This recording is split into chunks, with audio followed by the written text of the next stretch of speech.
bisa menjadi wakil untuk tim kebanggaan Kota Minang, pasti saya akan berusaha lebih keras lagi untuk mendapatkan posisi dan buat Semen Padang berprestasi, insya Allah. Yang pertama alasannya karena saya juga berasal dari Sumatera, yang pasti. Yang kedua saya pilih Semen Padang karena saya tahu sejarahnya juga, dan kebetulan dekat dari kota asal saya di Medan. Dan faktor utama Semen Padang ini bukan tim yang bisa dipandang sebelah mata gitu.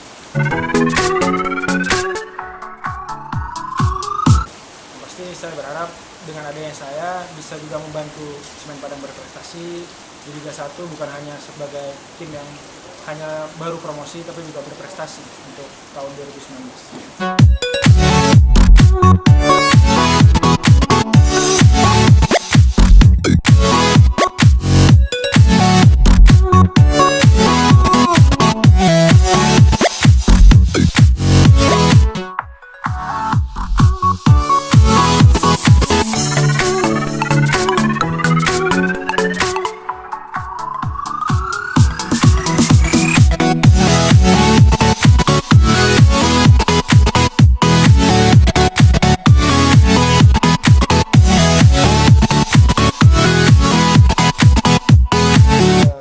Alhamdulillah Bang bisa gabung sama tim kampung halaman sendiri ya.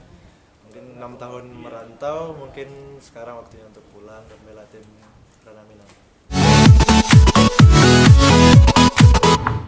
Sebenarnya banyak yang nawar sih Bang, banyak, cuman sudah komunikasi sama orang tua, kebetulan orang tua juga sakit. Jadi pilihan ke Semen Padang Bang, kebetulan dekat sama orang tua juga. Mudah-mudahan bisa membantu Semen Padang di Liga 1 2019. Semoga bisa lebih baik dan maju lagi. Thank you.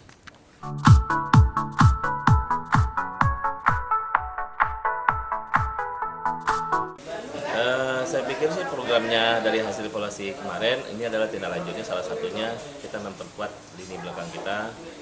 Yang baru kita rekrut adalah MUK, memang bekas pemain Barito Putra, dan juga Teja Paku Alam yang memang juga pemain dari asalnya Sumbar, memang sudah besar kemarin itu di Sriwijaya, dan sekarang sudah selesai urusan dengan Sriwijaya ya, dan memilih bergabung bersama kita.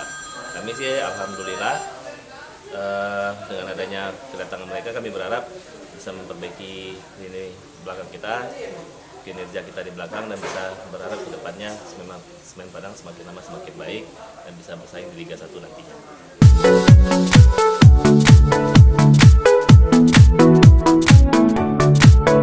Saya pikir sih masih ada ya, karena masih ada beberapa titik kekurangan. Yang jelas kemarin itu dari Liga 2 ke Liga 1 kita melepas 9 orang pemain plus 1 pinjaman.